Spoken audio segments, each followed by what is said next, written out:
Pues nadie te ama como yo, pues nadie te ama como yo. Mira la cruz, esa es mi más grande prueba. Nadie te ama como yo.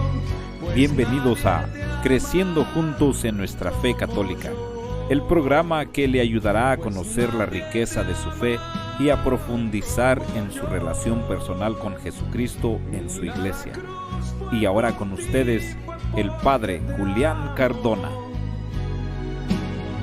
nadie te ama como yo.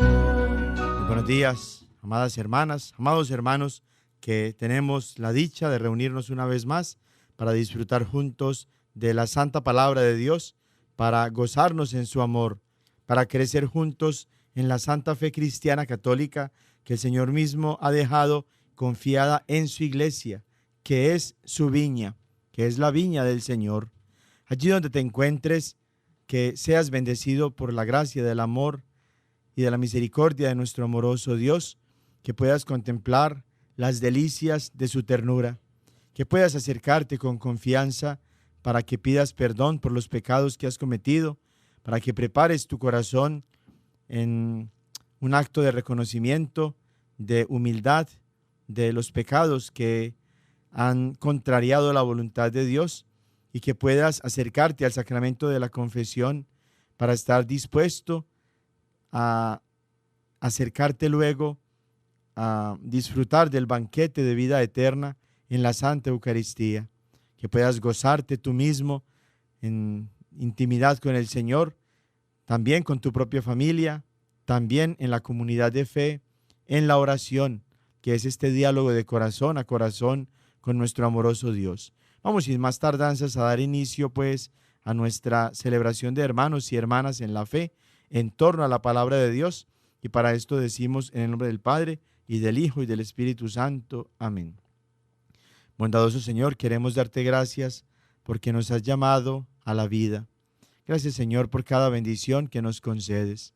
De manera especial queremos enfocarnos en las bendiciones espirituales y celestiales que nos has dado en la persona de tu Hijo Jesucristo, nuestro Señor. Gracias, Señor, porque en Él nos has llamado a ser hijos e hijas tuyos por adopción. Gracias, Señor, porque nos has dado el regalo de la fe. Gracias porque nosotros mismos hemos sido convertidos por ti en tus hijos, en quienes tú tienes tu complacencia. Gracias también, Señor, porque no solamente has querido que seamos hijos tuyos, sino que nos has dado también a nuestra Madre en común, nuestra Madre, la Virgen Santísima, porque somos hermanos de Jesús, somos parte de tu iglesia espiritual, de tu iglesia universal.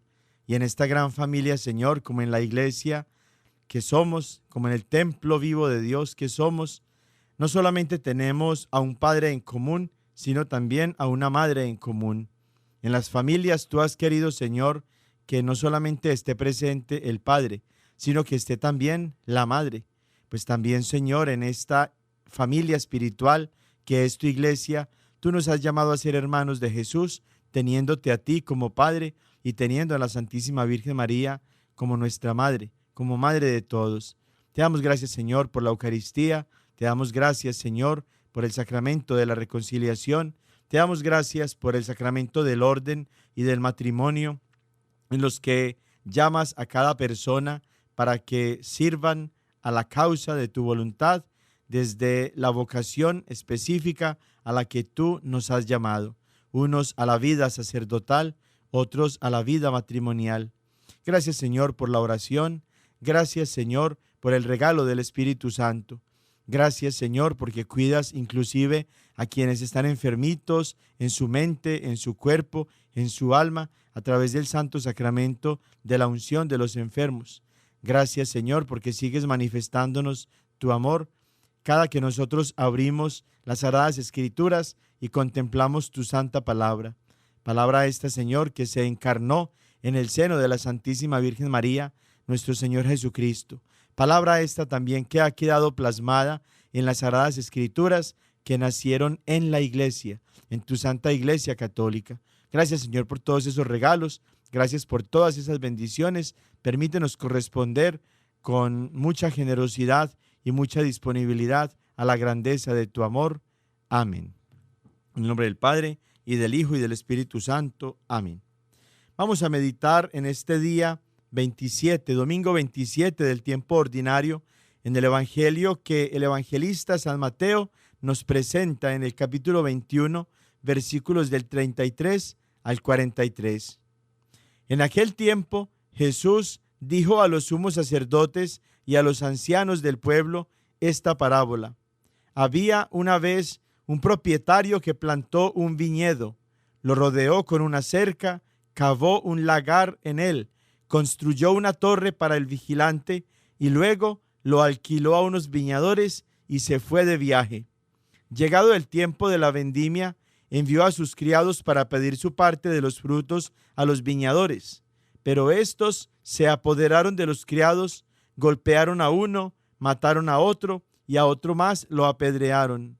Envió de nuevo a otros criados en mayor número que los primeros y los trataron del mismo modo.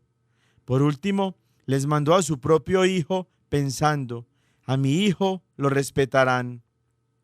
Pero cuando los viñadores lo vieron, se dijeron unos a otros: este es el heredero, vamos a matarlo y nos quedaremos con su herencia. Le echaron mano, lo sacaron del viñedo y lo mataron.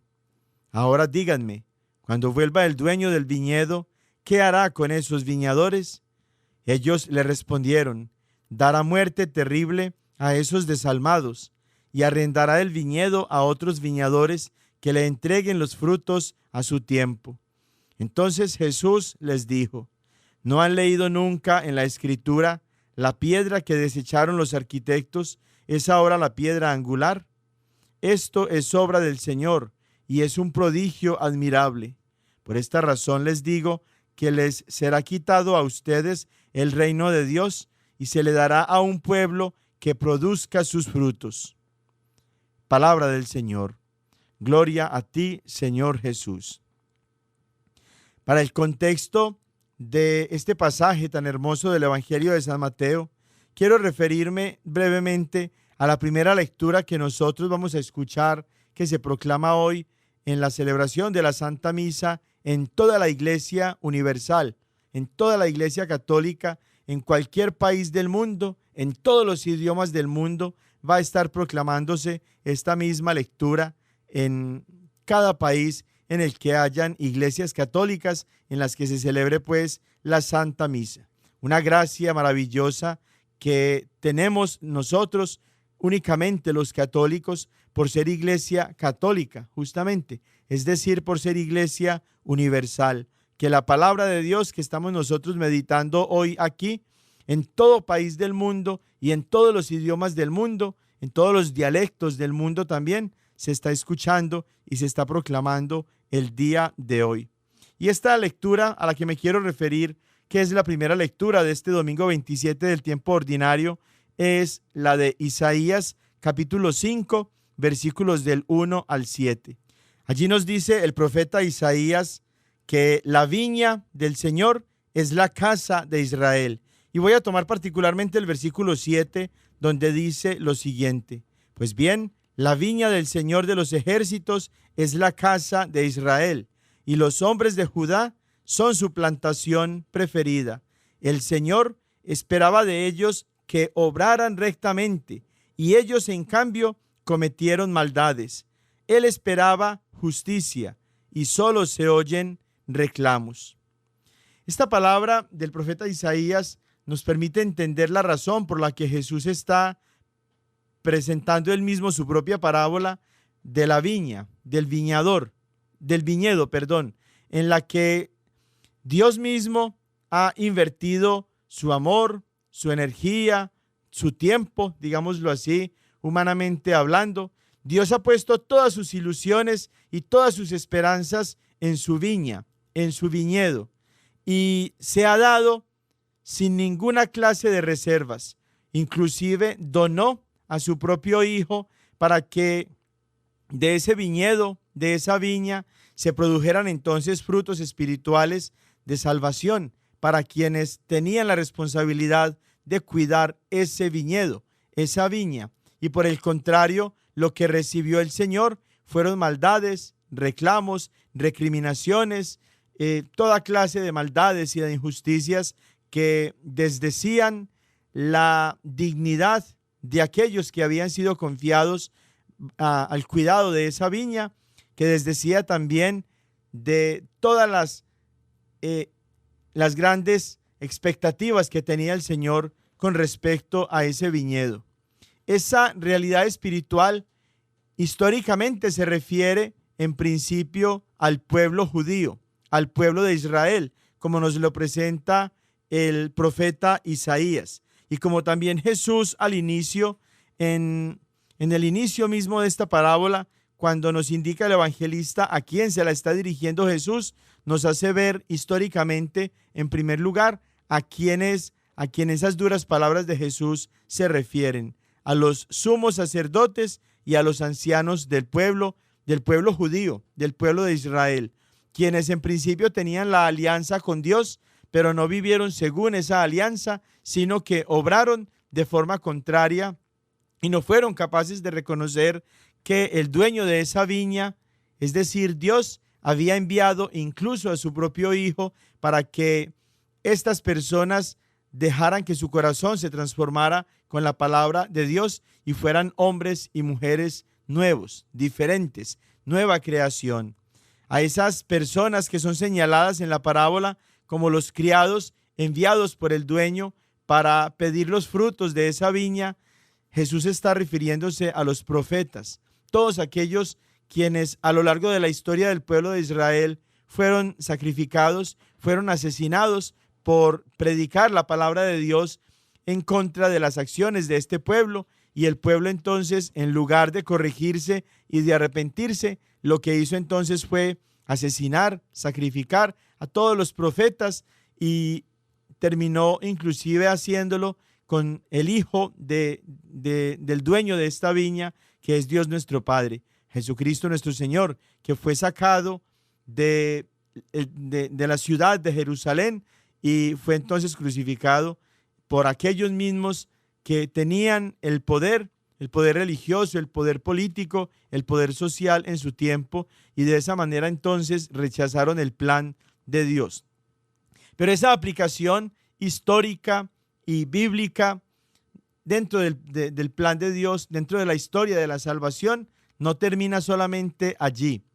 Se extiende también a cada uno de nosotros, quienes somos parte de la nueva viña del Señor, que somos parte del nuevo viñedo de Dios, la iglesia. Tú y yo, mi hermano y hermana, que hemos también recibido tantas gracias, tantos dones, tantas bendiciones de nuestro amoroso Dios, Dios que con tanta generosidad nos ha dado inclusive más de lo que nosotros necesitamos para que podamos acercarnos a Él y conservar la gracia de Dios en nuestras vidas, y que por el pecado hemos actuado de forma diferente y nos apartamos de Dios. Dios espera frutos de ti y de mí. Él mismo ha abonado la tierra de nuestro corazón. Dios mismo ha sembrado la semilla de su palabra en nuestros corazones, y esa semilla se espera que dé fruto en nuestra propia vida. Esta enseñanza de la palabra de Dios el día de hoy es una reiteración hermosísima del tema en la catequesis que estamos tratando, que es el tema de cómo somos salvados, para hacernos ver que no basta la fe. La fe nos tiene que llevar a las buenas obras. La fe nos tiene que llevar a dar frutos. La fe nos tiene que llevar a ser hombres y mujeres nuevos. Nos tiene que llevar a la conversión.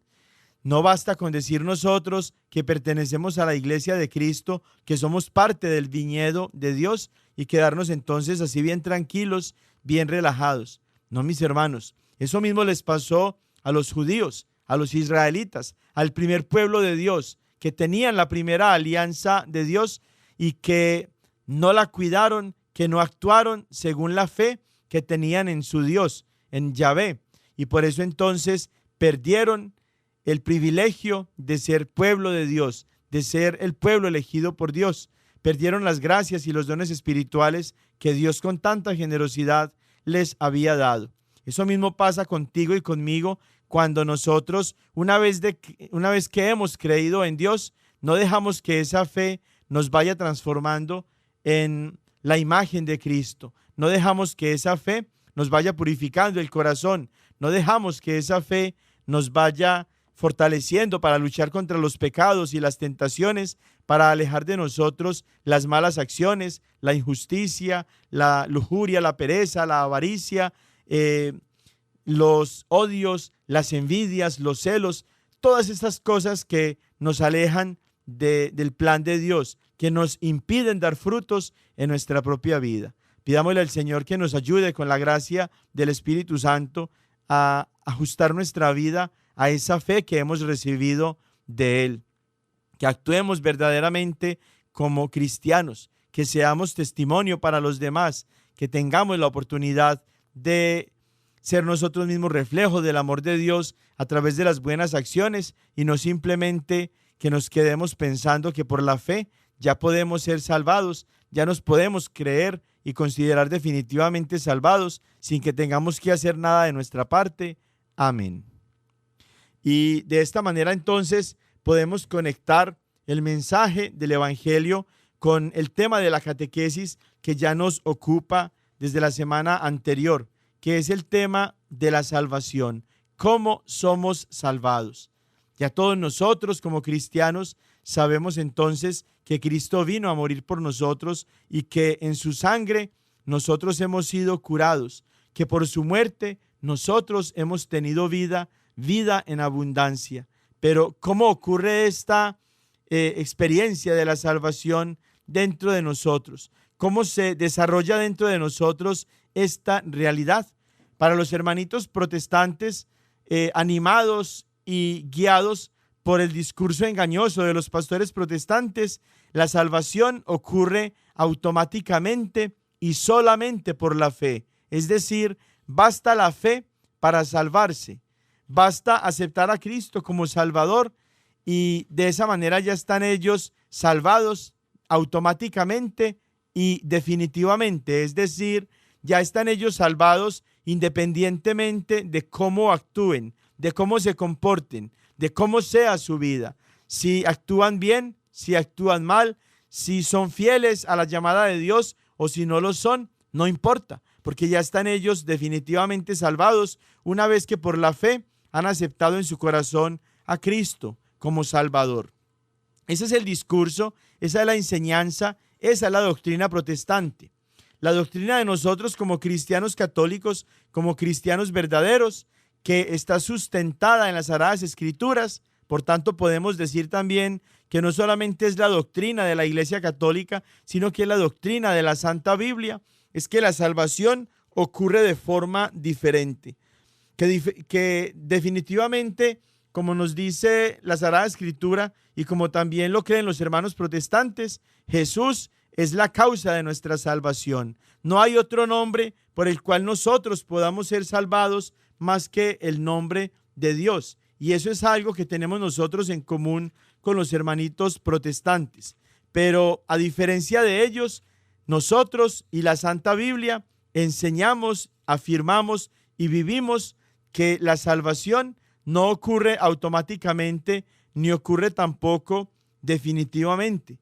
Que una vez que Dios nos ha ofrecido en Cristo Jesús la salvación de nuestros pecados, de nuestra parte se hace necesario, fundamental, obligatorio, corresponder a esa invitación de Dios a través de una vida de gracia, de una vida en la que la fe se manifieste a través de buenas obras, en lo que se conoce dentro de la fe cristiana y también dentro de las Sagradas Escrituras como la conversión.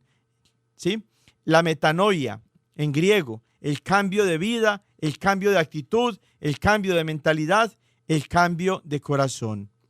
Y habíamos tomado la semana pasada unos pasajes que nos permitían entender desde las Sagradas Escrituras esta enseñanza fundamental para nosotros como cristianos, que contradice por entero la doctrina protestante de la salvación definitiva y automática por la sola fe.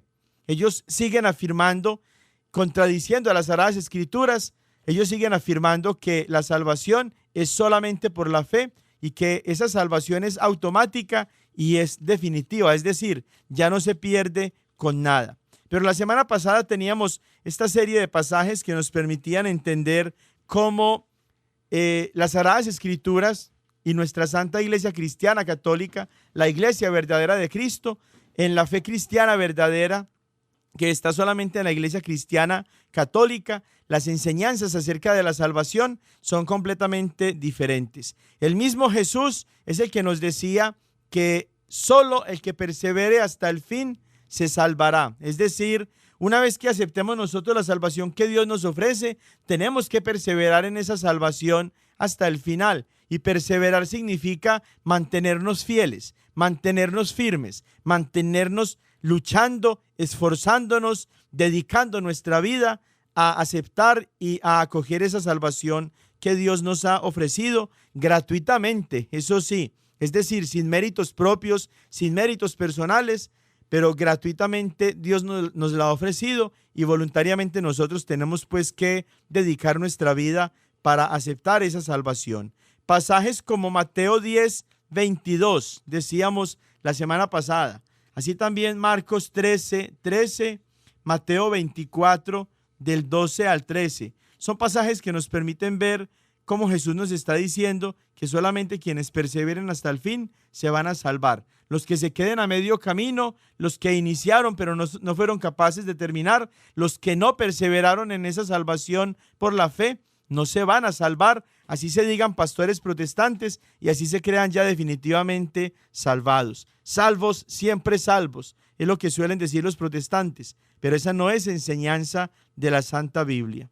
Y así como Cristo, también mirábamos con San Pablo, cómo San Pablo dice exactamente lo que dice Jesús, que no es cierto que la salvación sea automática y que sea definitiva y que sea solamente por la fe, sino que San Pablo nos está hablando de las exigencias de la vida cristiana, comparándolas con una figura, decíamos, muy importante en los tiempos de San Pablo, allá en toda la cultura griega que estaba pues en auge en ese tiempo, que eran los Juegos Olímpicos. Y San Pablo está entonces comparando las exigencias de la vida cristiana con las exigencias que tienen los deportistas cuando van a competir en las pruebas olímpicas, en los Juegos Olímpicos. Y pasajes como primera carta a los Corintios, capítulo 9, versículos del 24 al 27, Gálatas 5, del 7 al 8, segunda carta a Timoteo,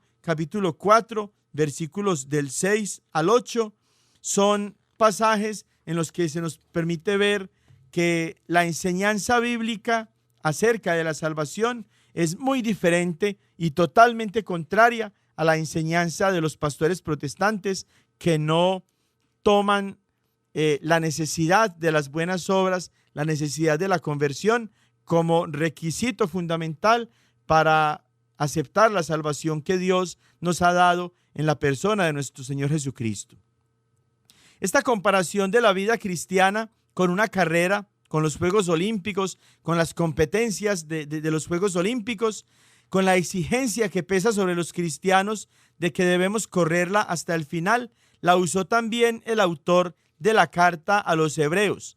Allá en el capítulo 12, del 1 al 2, versículos del 1 al 2, el autor de la carta a los Hebreos nos dice lo siguiente: por tanto, puesto que tenemos alrededor nuestro tan gran nube de testigos, despojémonos también de todo peso y del pecado que tan fácilmente nos envuelve y corramos con paciencia la carrera que tenemos por delante, puestos los ojos en Jesús, el autor y consumador de la fe, quien por el gozo puesto delante de él soportó la cruz, menospreciando la vergüenza, y se ha sentado a la diestra del trono de Dios.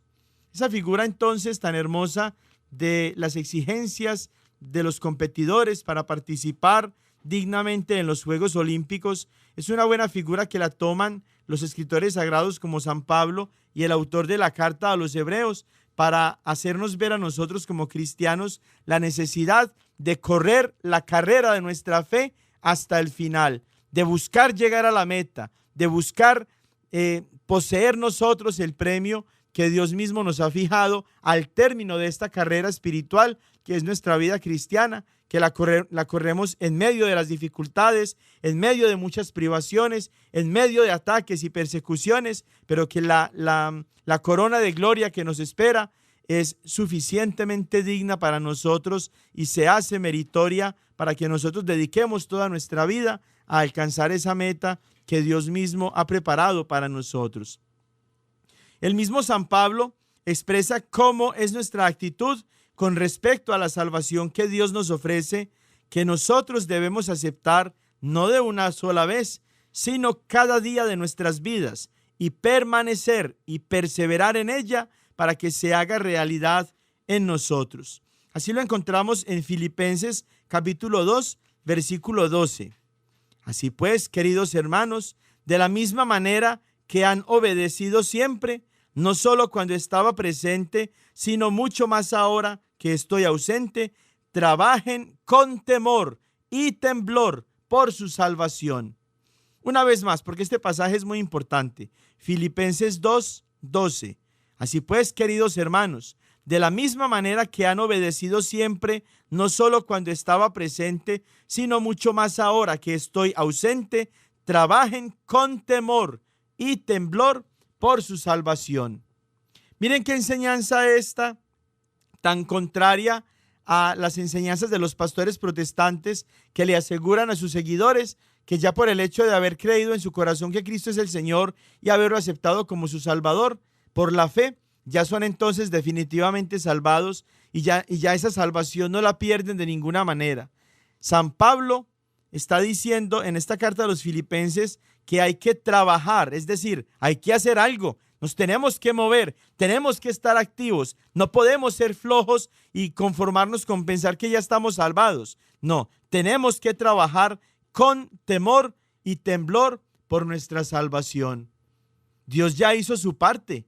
Te corresponde a ti, me corresponde a mí, nos corresponde a nosotros hacer lo que está de nuestra parte para aceptar esa salvación que Dios ya nos ha ofrecido gratuitamente, eso sí, acogerla en nuestro corazón y permanecer y perseverar en ella. Estos pasajes nos presentan entonces la verdadera enseñanza del Señor en la Santa Biblia. Los cristianos no somos salvados solamente por la fe, como lo afirman los pastores protestantes, ni nuestra salvación es automática, cuando por la fe aceptamos al Señor como nuestro Salvador.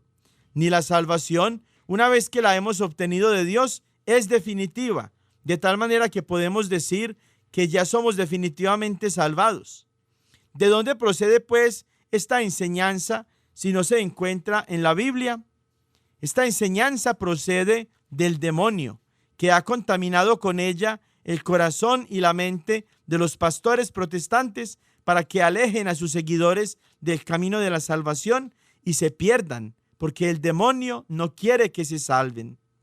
La semana pasada mencionábamos acerca de una carta de Martín Lutero, del que, como sabemos, es el primer católico que se volvió protestante y fundó su propia iglesita, su propio changarrito, la Iglesia Luterana.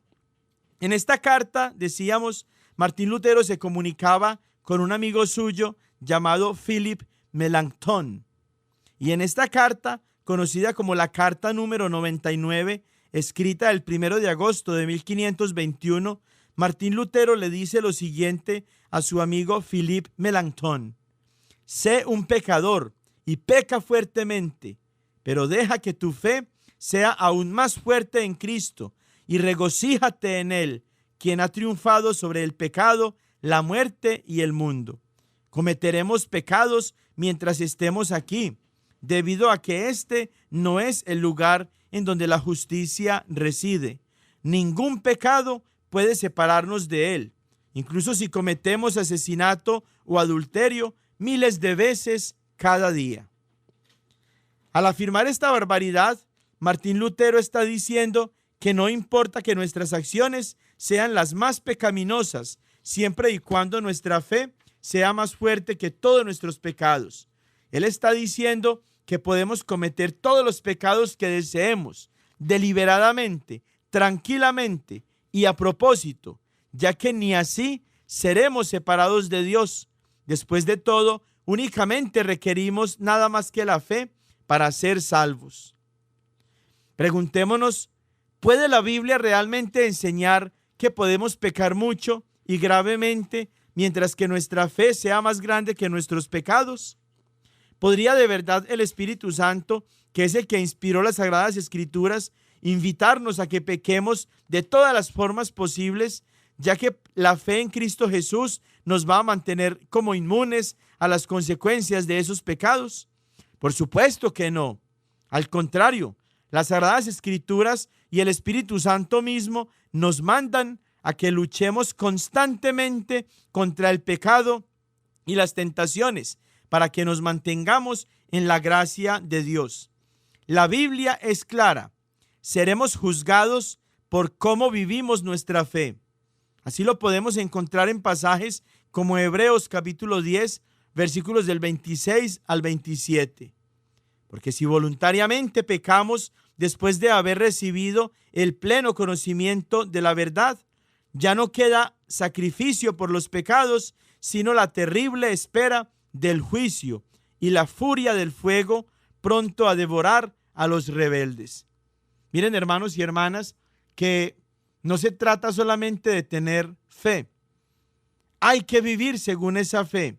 Vamos a ser juzgados en orden a cómo vivimos nuestra fe. El apóstol Santiago, en su carta, en el capítulo 2, versículo 19, nos dice que si se tratara solamente de la fe, los demonios ya estarían salvados, porque los demonios tienen más fe que nosotros. Los demonios creen en Cristo más que nosotros. Lo reconocen, le temen, tanto que su fe los lleva a temblar. Y los demonios no están salvados. La fe de los protestantes es una fe similar a la de los demonios. Es una fe que no los lleva a las buenas obras. Es una fe que no los lleva a dar frutos. Es una fe que no los lleva a obedecer. Es una fe que los lleva a contentarse con que ya creen y eso es suficiente. Pero Santiago nos está diciendo que no es así. Miren cómo lo dice el apóstol Santiago allá en su carta, capítulo 2, versículo 19. ¿Tú crees que hay un solo Dios? Maravilloso. Pues también los demonios lo creen y tiemblan. Los demonios tienen fe. Los demonios reconocen a Cristo. Los demonios saben quién es Cristo. Saben que Él vino a salvarnos. Por eso odian tanto los demonios a nuestro Señor Jesucristo e inclusive a la Santísima Virgen María, porque es el medio, el canal a través del cual Dios nos envió al Salvador, a nuestro Señor Jesucristo. Y odian fuertemente, encarnizadamente a nuestro Señor. Odian fuertemente y encarnizadamente a la Santísima Virgen María. Odian fuertemente y encarnizadamente a la Eucaristía, porque los demonios, más que los protestantes, son capaces de reconocer en la Eucaristía que Cristo está presente. Por eso ellos odian infinitamente la Eucaristía, porque ellos son capaces de reconocer en la Eucaristía la presencia viva y real de Cristo nuestro Señor. Por tanto, tienen más fe que los mismos protestantes, porque los protestantes no reconocen a Cristo en la Eucaristía. Los protestantes tienen una fe tan débil y tan cortita que no les permite reconocer en las palabras de Cristo su promesa de que se nos iba a quedar en la Eucaristía, y por tanto no son capaces de reconocerlo en el pan vivo bajado del cielo, en ese pan que ya no es pan, en ese vino que ya no es vino de la Santa Eucaristía. Y miren ustedes en las redes sociales cómo se refieren a la Eucaristía. Una galleta, el dios sol, es pan, es el demonio, es una wafer, es un símbolo, es una representación. Cómo los demonios mueven los corazones de los pastores protestantes para que también odien la Eucaristía. Los demonios tienen más fe que los protestantes, porque son inclusive capaces de reconocer en la Eucaristía que Cristo está presente. Y esa fe tan grande de los demonios no les sirve para que hayan sido salvados. No están salvados los demonios, están en el infierno. Y allá van a ir a parar también los protestantes, guiados por estos guías ciegos que son los pastores protestantes, cuando no son capaces de reconocer que la fe no es suficiente para la salvación. La fe sí es necesaria para la salvación, pero no es suficiente para la salvación. Una vez más, para que nos vayamos a escuchar una canción muy hermosa que nos habla de ese amado del que nos hablaba también a la vez el profeta Isaías en este pasaje de hoy, en el capítulo 5 de su carta. La salvación sí es necesaria para la salvación, pero no es suficiente para la salvación. ¿Dónde estás, amado mío? Que no siento tu presencia. Te alejaste tú de mí, o yo me alejé de ti. Siento el alma tan dolida por la herida de tu ausencia. Por favor, ya no te escondas, dime pronto dónde estás. Si alguien ve a mi amado, le ruego por favor que le digan que lo busco y me muero de dolor. Si alguien ve a mi amado, le ruego que le digan que yo ya salí a buscarlo y si no lo encuentro moriré. ¿Dónde estás, amado mío? Que no siento tu presencia. Te alejaste tú de mí, o yo me alejé de ti. Siento el alma tan dolida por la herida de tu ausencia. Por favor, ya no te escondas, dime pronto dónde estás. Si alguien ve a mi amado, le ruego por favor que le digan que lo busco y me muero de dolor. Si alguien ve a mi amado, le ruego que le digan que yo ya salí a buscarlo y si no lo encuentro moriré. Amado mío, si no te encuentro, para siempre moriré.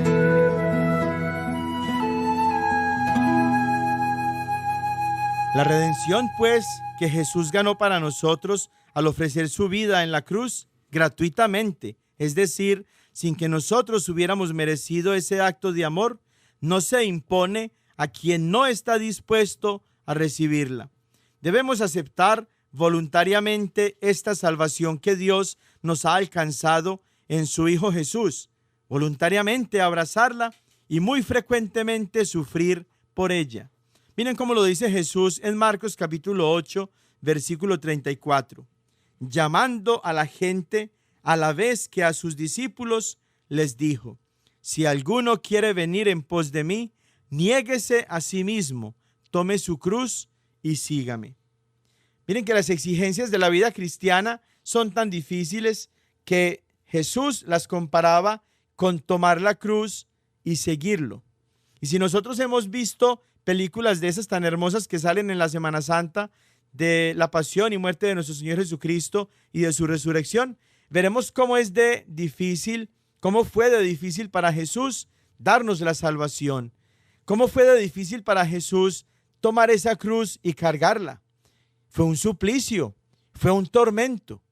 Así compara Jesús la vida cristiana, la vida del cristiano, con ese suplicio, ese tormento constante, cuando nosotros tenemos que tomar nuestra propia cruz, seguir las huellas ensangrentadas de Cristo para ser verdaderos discípulos suyos. Cómo tenemos que esforzarnos, cómo tenemos que enfrentar cada persecución, cada dificultad, cada crisis, cada debilidad humana, cómo tenemos que luchar contra los pecados y las tentaciones. Jesús lo resume de una sola manera: tomen su cruz, niéguense a sí mismos y síganme. Esa es la verdadera enseñanza de la salvación en las Sagradas Escrituras, muy contraria a lo que los hermanos pastores protestantes dicen cuando le dicen a estos pobres ciegos que los siguen: si crees en tu corazón que Cristo es el Señor, si lo aceptas en tu corazón como Salvador, ya eres salvado.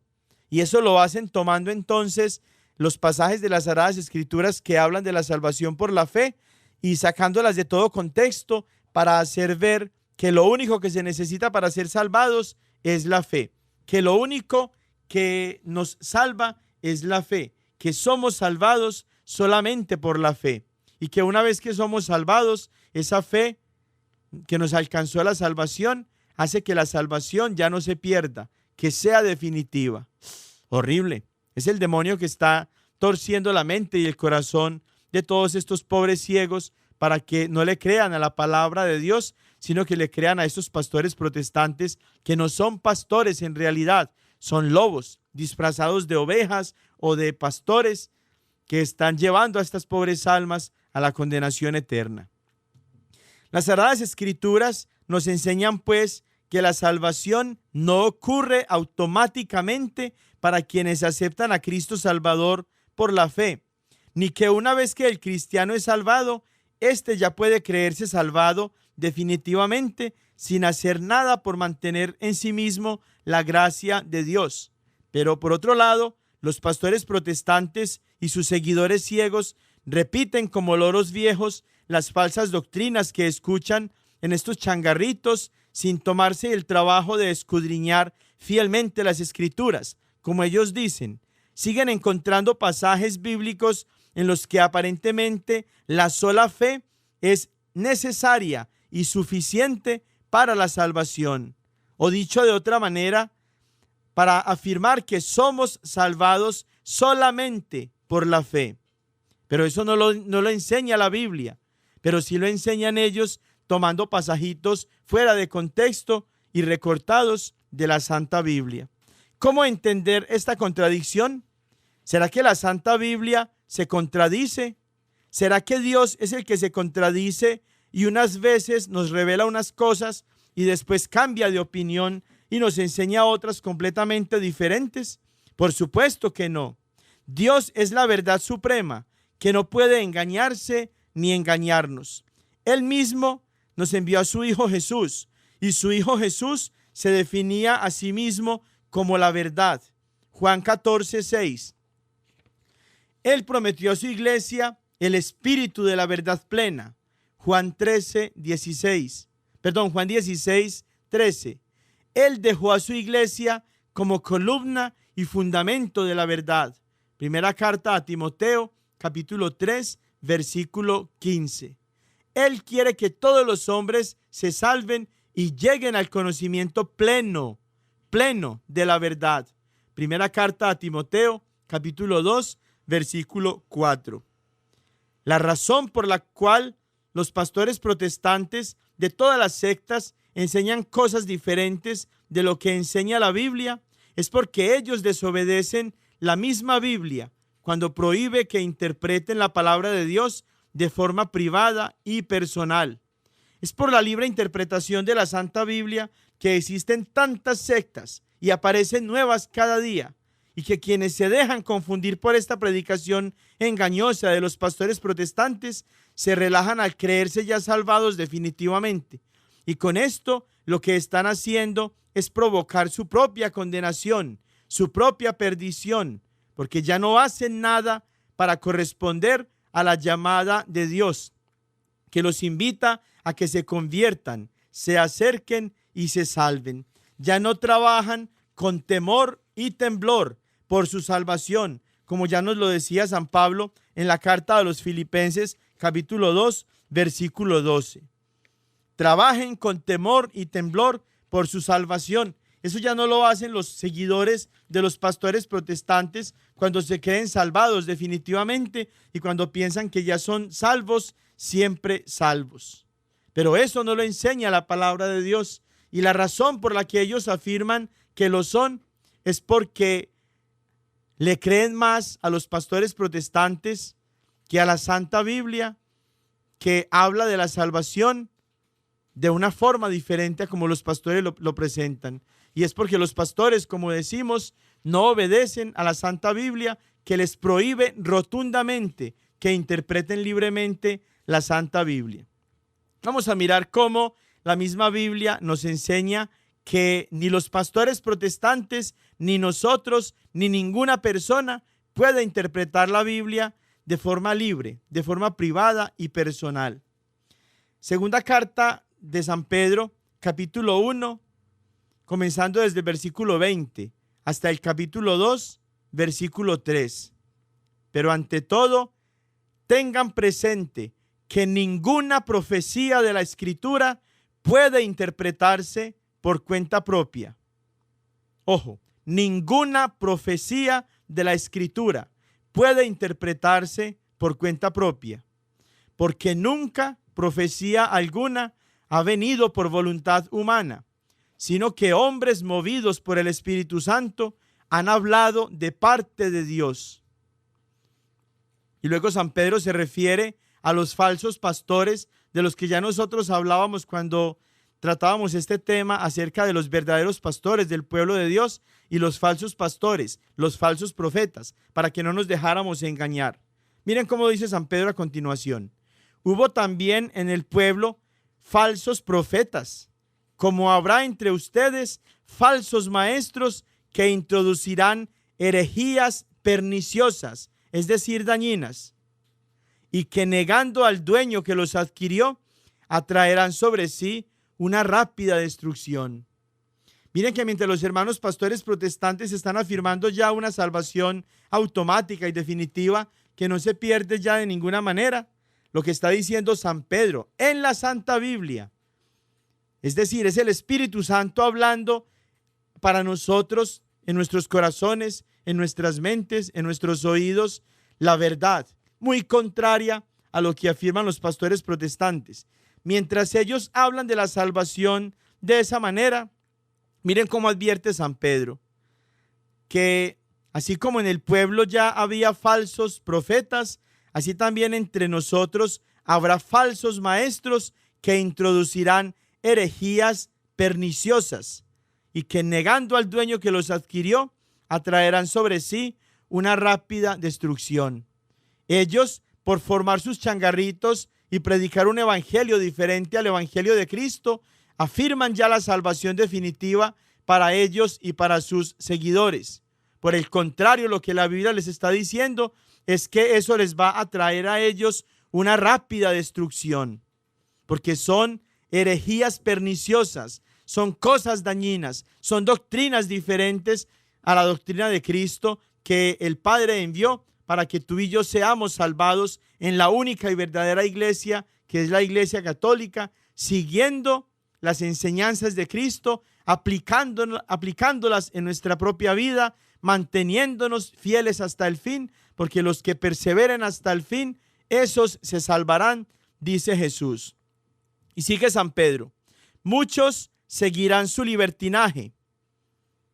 Y nos llama la atención que con tanta facilidad los hermanos católicos mal formados se dejan confundir con tanta facilidad, y que son tantos católicos que abandonan la iglesia para meterse a estos changarritos del demonio.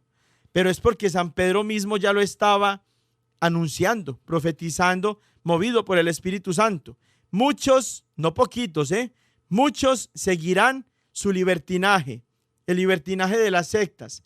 ¿Libertinaje en qué sentido? En el sentido de que ya no tienen que hacer nada, ya se pueden dedicar a vivir como les dé la gana y ya no, ni siquiera se reconocen ya pecadores.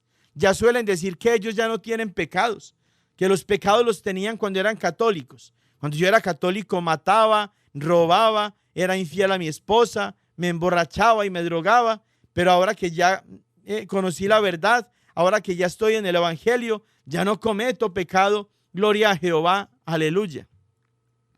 Eso es el libertinaje al que llevan las sectas a sus seguidores, porque al ofrecerles ya una salvación aparentemente automática y definitiva, ya no se tienen que preocupar por nada.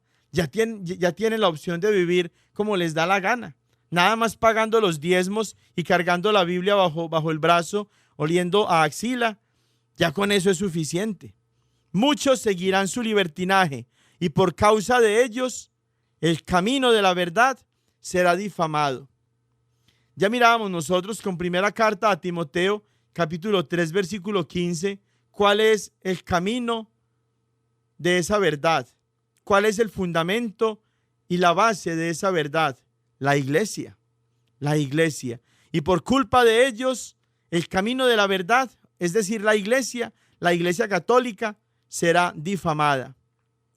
Miren qué interesante y a la vez qué triste que todos los protestantes están en contra de la iglesia católica. Todos atacan la iglesia católica.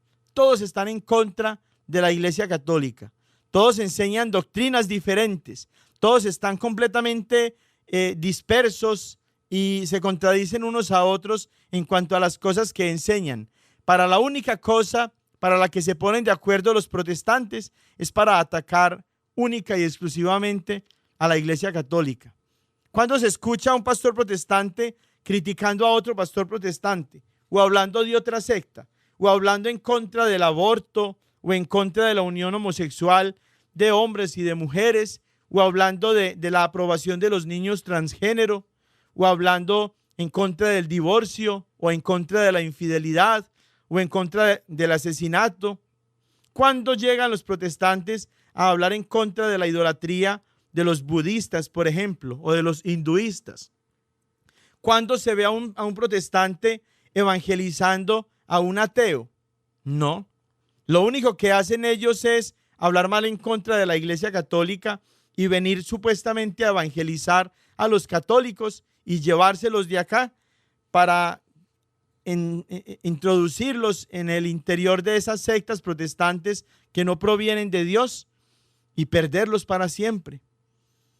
Y su estrategia es la misma: difamar la iglesia católica, hablar mal de la iglesia católica, hablar pestes acerca de la iglesia católica. Ni siquiera proclaman la palabra de Dios. A lo que se dedican es a hablar mal en contra de la iglesia católica. Pues esto mismo nos está diciendo San Pedro, que van a hacer esos falsos maestros que introducen herejías perniciosas y que con esto atraen sobre sí una rápida destrucción. Y ojo, sigue San Pedro allá en versículo, en el segundo capítulo de su segunda carta. Traficarán con ustedes por codicia, con palabras artificiosas. Me gusta mucho esa frase del padre Luis Toro: quítenle el diezmo a los protestantes y se acaban las sectas. Y es verdad. ¿Qué es lo que mueve a todos los pastores protestantes a abrir sus changarritos y a, entre comillas, evangelizar? La codicia por el dinero. Por eso nunca leen Efesios 5:5 ni Colosenses 3:5, por ejemplo, donde dice San Pablo que la codicia por el dinero es una idolatría. Ellos nunca tocan esos dos pasajes y nunca se refieren tampoco a primera carta a Timoteo, capítulo 6, versículo 10, donde dice San Pablo que el amor por el dinero es la raíz, el origen de todos los males. Nunca los pastores protestantes van a hablar acerca de eso. ¿Por qué? Porque ellos lo que hacen es traficar con sus fieles, con sus seguidores, por codicia. Miren en las redes sociales cómo les va de mal a los seguidores de los protestantes cuando no pagan el diezmo. Hasta los golpean. Han aparecido muchos casos en los que los pastores protestantes golpean a sus seguidores o los maltratan con palabras o les hacen escarnio público en medio de sus congregaciones cuando no pagan el diezmo y las otras cosas pues con las que los extorsionan, porque ellos trafican con ustedes por codicia, con palabras artificiosas. Y vamos a ver si todo esto es en orden a la salvación. Dice San Pedro en su segunda carta, en el capítulo 2, versículo 3, desde hace tiempo su condenación no está ociosa, ni su perdición dormida. No es para salvarse que te vas tú a una secta protestante, es para tu propia condenación, para tu propia perdición. Hermanos y hermanas, es una cosa muy seria. Y por eso, en nombre de Dios, representando a la Iglesia de Jesucristo, la Iglesia Católica, con la palabra de Dios en mis labios, les estoy diciendo a ustedes, es una cosa muy seria. No hay salvación fuera de la Iglesia Católica, porque la Iglesia Católica es una con Cristo. Cristo y la Iglesia son una sola cosa. A Dios se le da gloria en la Iglesia, no en las iglesias, en la Iglesia y en Cristo por todas las generaciones y todos los tiempos. Así nos lo dice la carta a los Efesios en el capítulo 3, versículos del 20 al 21. A Dios se le da la gloria en la Iglesia y en Cristo. Y los hermanos protestantes, de manera especial los pastores protestantes, lo que enseñan es que la salvación depende solamente de la fe y que la Iglesia nos salva y que Cristo es lo único que nosotros debemos tener, pero la Iglesia no. Y en realidad, hermanos y hermanas, eso no lo enseña la palabra de Dios.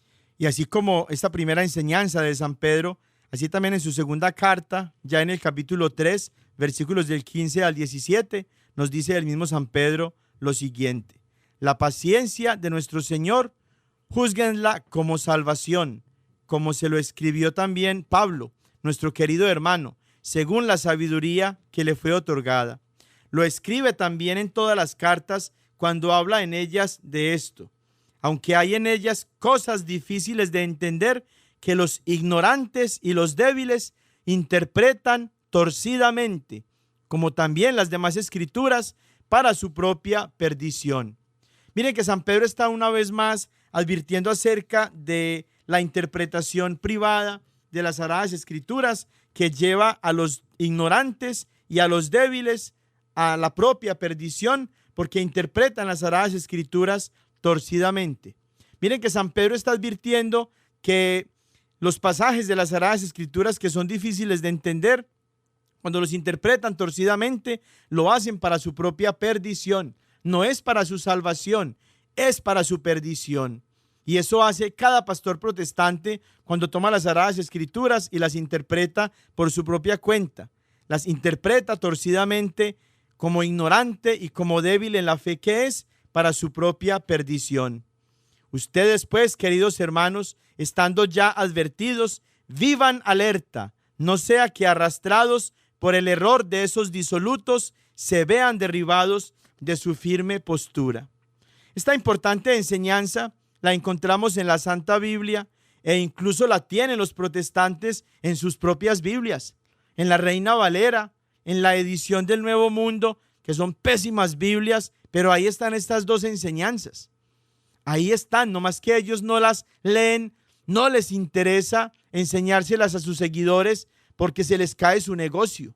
Se afectan en su economía porque su único interés es el económico. Por eso no leen estos pasajes a sus seguidores y por eso ellos mismos no los leen y no los obedecen. Pero esta enseñanza bíblica ellos no la escuchan ni la obedecen. Y es una de las razones por las que hay tantas sectas a las que ellos llaman iglesias cristianas, porque cada uno de ellos interpreta la Biblia a su voluntad, según su propia conveniencia y movidos por su propio interés, que es el interés económico.